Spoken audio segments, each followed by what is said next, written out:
Walking the Himalaya.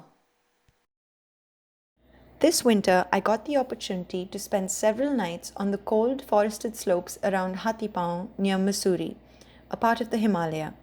I thoroughly enjoyed this time of year, waking up to the delicate looking frost crystallizing on fallen leaves and blades of grass on the forest floor, the rich smell of rotting humus, the long drawn calls of the hill partridges, and most beautifully, the occasional winter rain.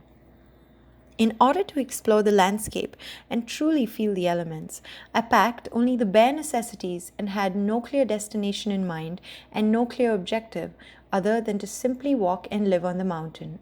I had all that I would need to live happily and comfortably right on my back. I began walking north through a dense oak rhododendron patch with the occasional tall pine tree with its crocodile like bark standing out. The narrow Pugdundy or game trail that I was following suddenly became narrower and shorter through the undergrowth, leading me to crawl on all fours through it. A few hundred meters ahead, I reached a large stretch of the mountain where the slope had slid off, leaving a large, bare, grey patch on the mountain. A local herder had told me a few weeks ago that this range of the Himalaya is often characterized by such landslides. I gingerly walked through the rockfall, picking up a shard of rock here and there. I slid and scrambled down, using small saplings and trees to guide my slip downhill. However, one must be careful of the stinging nettle, a plant that causes a short lived sting. After being stung a few times, one subconsciously finds themselves avoiding it. Eventually, I reached a small clearing atop the hill.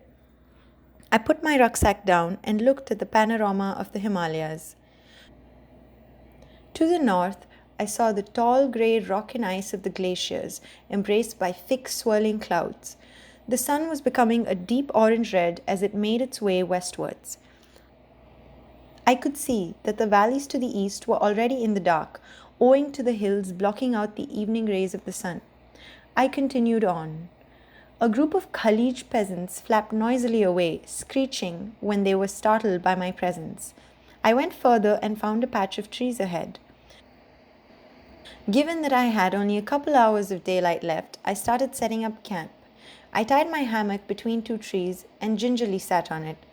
The sun had already dipped below the horizon, casting a mellow violet orange shade onto the clouds above. I put on my headlamp, picked up the machete that I had brought, and started collecting firewood. Since there are very few humans that traverse this region, there is plenty of firewood. I picked up small twigs, fallen branches, dry pine needles, and scraped up some dry grass. This would serve as kindling to start the fire. The best place to collect firewood is along stream beds. During the raging monsoons, several trees and logs are washed down the slope along these paths and often get stuck, not making it all the way downhill. I tend to be frugal with firewood, as despite seeming dead and useless, fallen logs play an important role in the forest. They serve as food and shelter for several insects, snakes, lizards, frogs, and even small birds. Their decay also enriches the soil with nutrients, helping the forest grow better. I stashed away a part of the firewood under the tarp that I had. If they were unused, I would scatter them across the forest the next morning. Deep below in the valley, a barking deer called repeatedly, almost maniacal. It must have sensed a leopard around. The calls reverberated through the mountains, bouncing off the tall slopes which were now turning from dark green to black. I was lucky as I had found a large fallen oak branch, for oak burns much longer and much warmer than other trees. In addition, I had some bamboo, which burns fast and furiously, a great help when one is cooking in a hurry. But I was in no hurry. I had all the time in the world since my shelter and heat were taken care of. I started the fire and leaned back against a log and watched the crackling and roaring of the orange flames pick up. It was mesmerizing. I found myself thinking about everything and then nothing, just being.